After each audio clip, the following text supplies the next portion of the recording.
Hi, I'm Benjamin Payne. At the K-12 Education Office at Hillsdale College, we support school founding groups and their efforts to start classical schools across the country. Finding the right leader is one of the first and most important steps to building a successful school. While we do consider experience in education, we seek candidates who exhibit unwavering personal integrity, honesty, courage, and servant-hearted leadership. Perhaps that's you. If you're looking to engage in fulfilling, impactful, and challenging work protecting our nation's future and building up the next generation of virtuous citizens, we'd love to hear from you. I'm looking for strong school leaders right now. Learn more about how you can make a difference at hillsdale.edu/leader. hillsdale.edu/LEADER. That's hillsdale.edu/leader.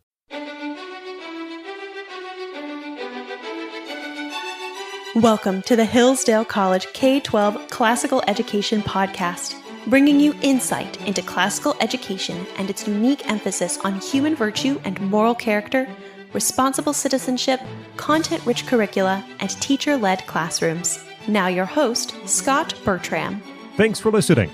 The Hillsdale College K-12 Classical Education Podcast is part of the Hillsdale College Podcast Network. More episodes at podcast.hillsdale.edu or wherever you find your audio.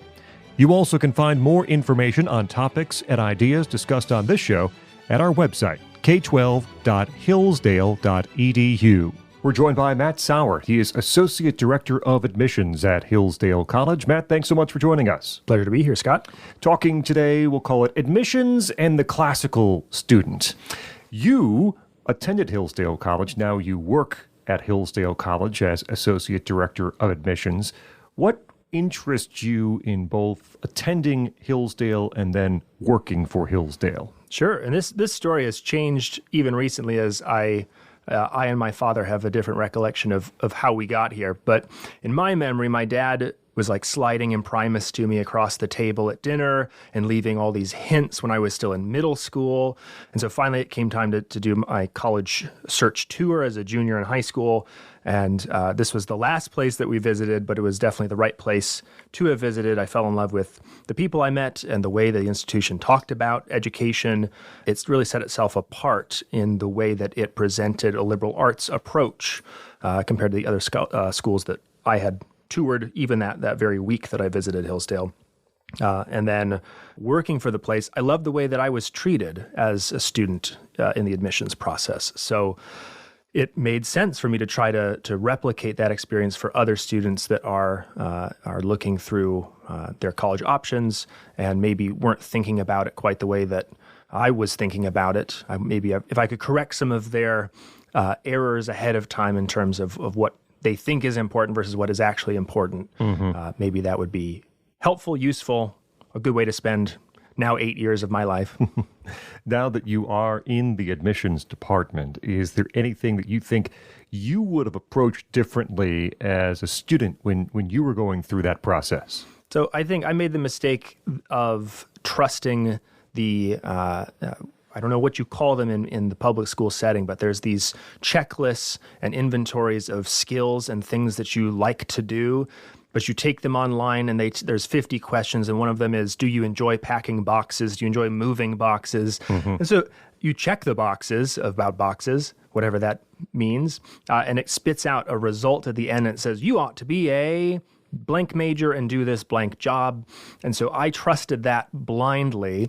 And it told me I should be a communications major. Hey, nothing wrong with that. Yeah, nothing wrong with it. But I didn't know why. It just said, you're going to do this. And in my head, it was like, okay, like talking to people, that means I need to be a public relations specialist, which why is that the first thing I thought of? I don't know. But then I scoured the internet for all the schools with high-ranked communications programs, specifically for public relations. And that was how I put the whole thing together. And it didn't make any sense when I got to my first visit and I met with a social work professor, because apparently that's the closest thing they had to it. It's like, we're way off target. Nothing is really going according to plan. So I was pretty disheartened for the first 6 of my visits because I had scheduled them all based on an assumption of something I didn't actually want to do. And so when I got to Hillsdale and I'm in an interview with my now coworker, my colleague, Mr. Shebor, and I'm doing my whole spiel that I gave the other colleges. I'm a very important person. I'm part of the NHS. I do coat drives and blood drives. I'm very important.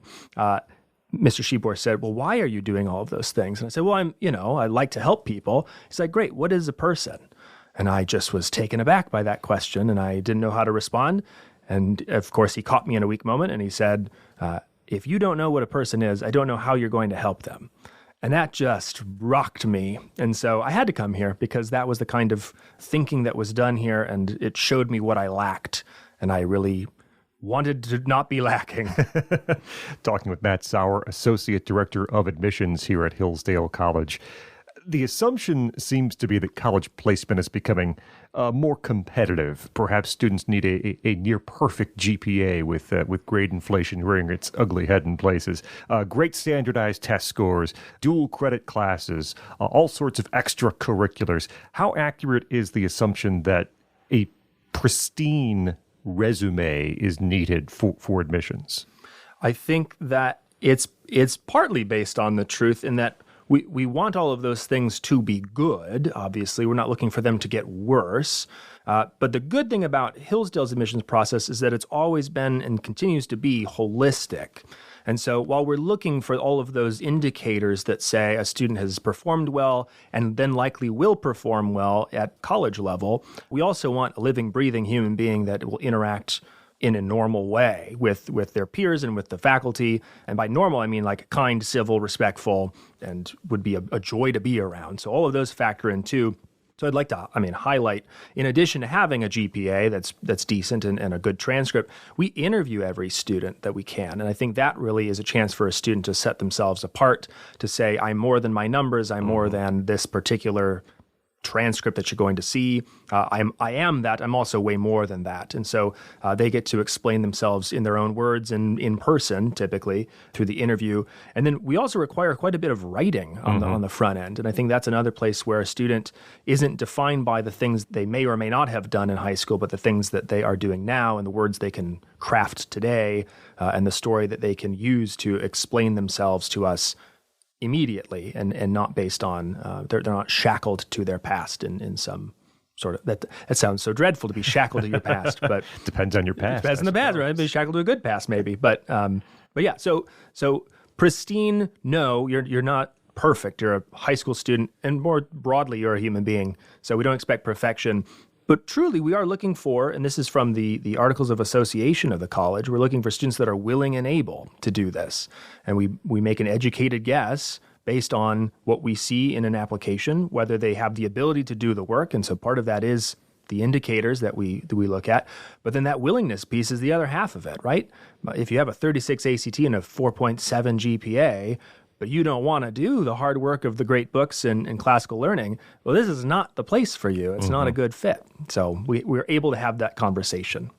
If college applications perhaps are increasingly resembling one another at different schools, what are sensible ways for students, and in particular, graduates of classical schools, how can they stand out? I think it's kind of what I just mentioned there with those pieces that are distinct about Hillsdale's application. So the interview and the writing sample are very important. I would spend time on them. I would not treat them as an afterthought. The interview in particular, I would do it in person if you can. I would do it at the right time, which would be late junior year to early senior year, probably before November of your senior year. So don't do it too early and don't try to rush it in time for Christmas, right? At that point, we've done a lot of our compiling of information. So planning that out, and then in that conversation, using what you've learned. Don't try to wow us with the number of books you've read, but if there's something that has meaning to you, that's changed your life in one of your courses, bring it up and use it as an example to describe why you are the way you are and what you think about. There's no sense in hiding your light under a bushel, so to speak, right? If you really do believe your classical education has benefited you, put it on display. So that would be in the interview. And then in the writing, it's tough because because you don't want to be ostentatious and use words that nobody knows and that I can't pronounce. And I have a dictionary, and sometimes I found words that aren't in there when they're in an essay and they're not in the dictionary. It's tough to give you full credit for that. But to speak honestly, openly, and precisely about what it is you think, it's a very challenging thing to do.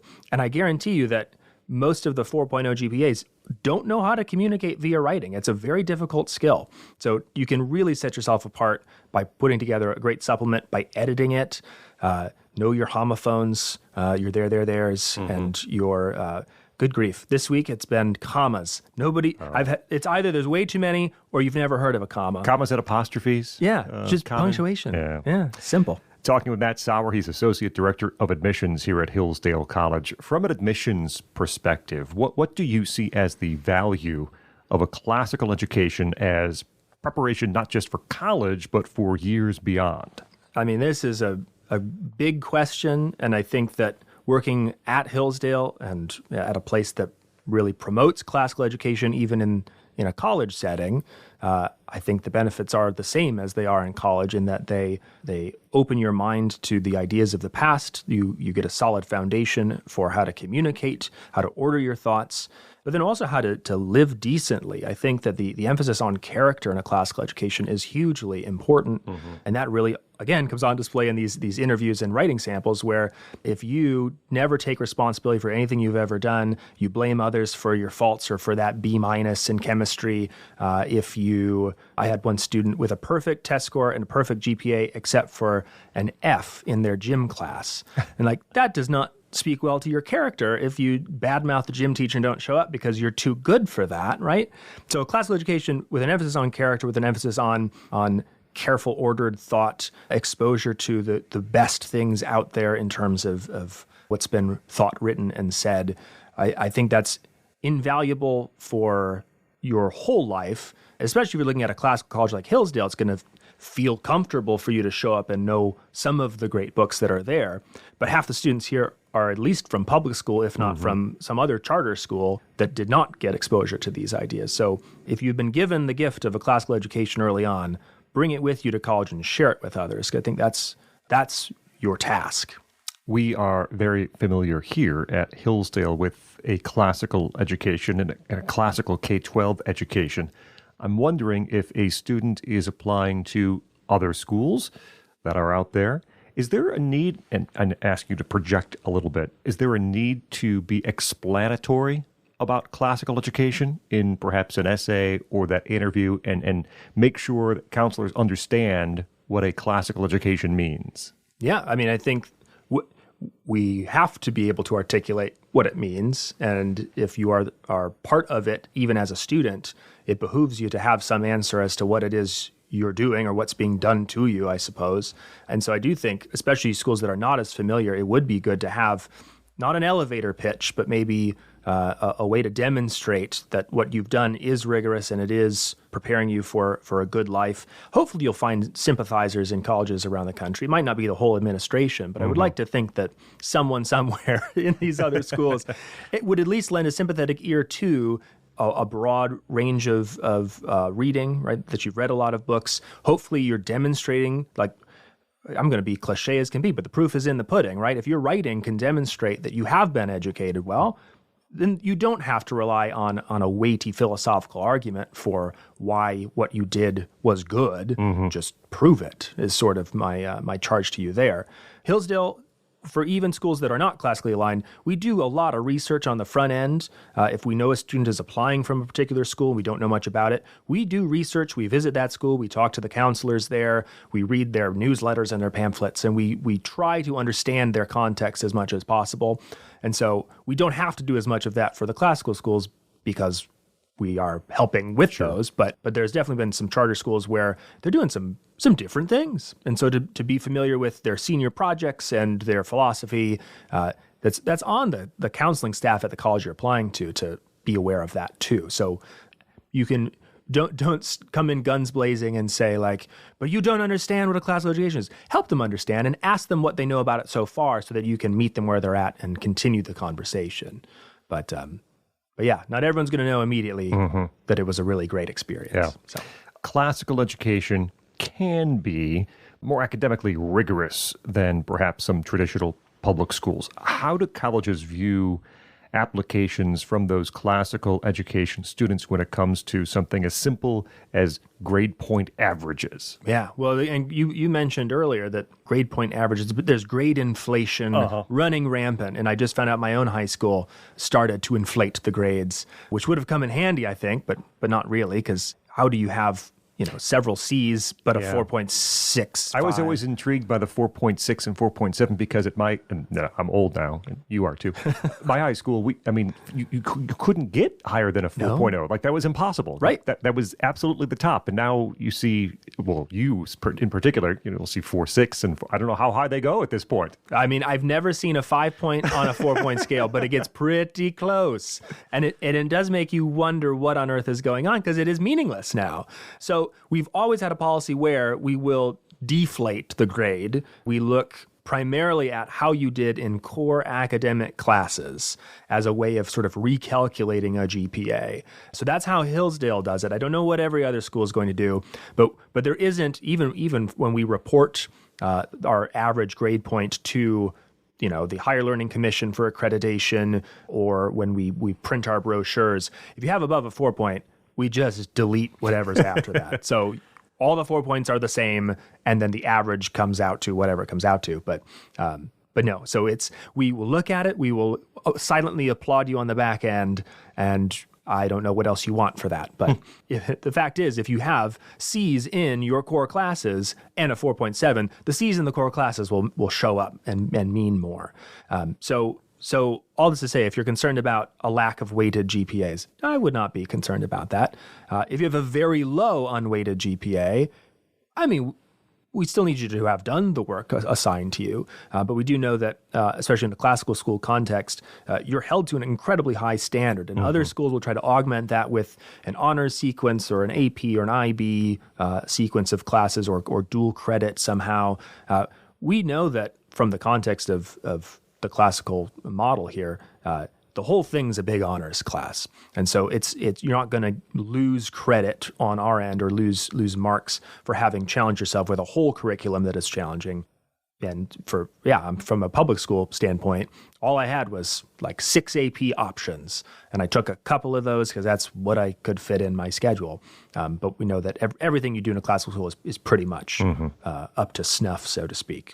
Most classical schools, including Hillsdale-affiliated classical schools, don't offer those AP classes or honors courses. What counsel can you give? We talked a little about GPA, but for parents and students who are concerned about not having those AP classes or not having dual credit classes out of transcript, should that be a concern for students when it comes to getting into college? Yeah.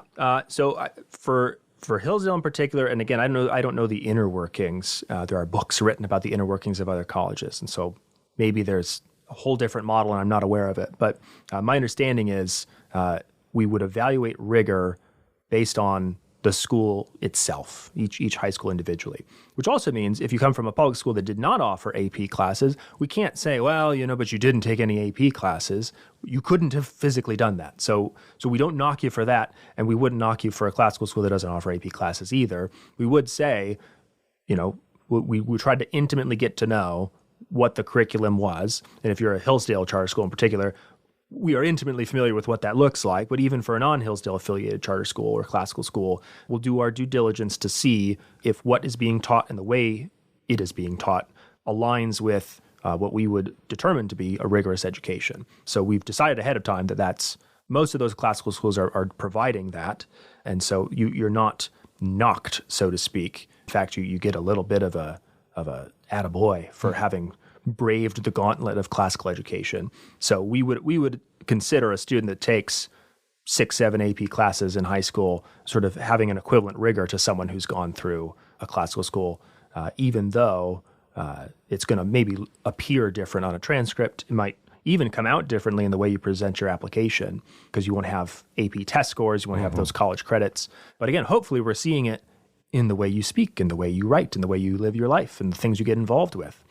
So it's going to manifest itself in different ways than in a more, I say traditional, but that's not really the right word, is it? But like traditional public school versus traditional school.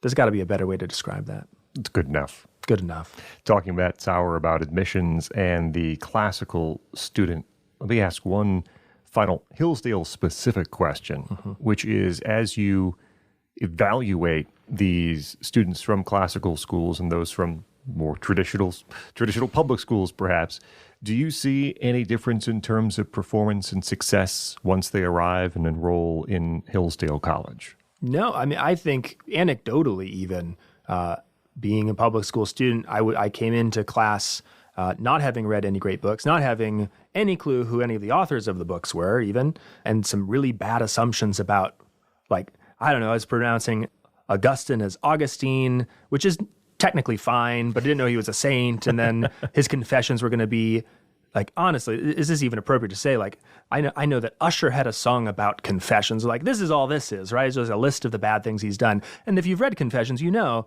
it's actually the most moving book you've ever read, right? It's just lovely.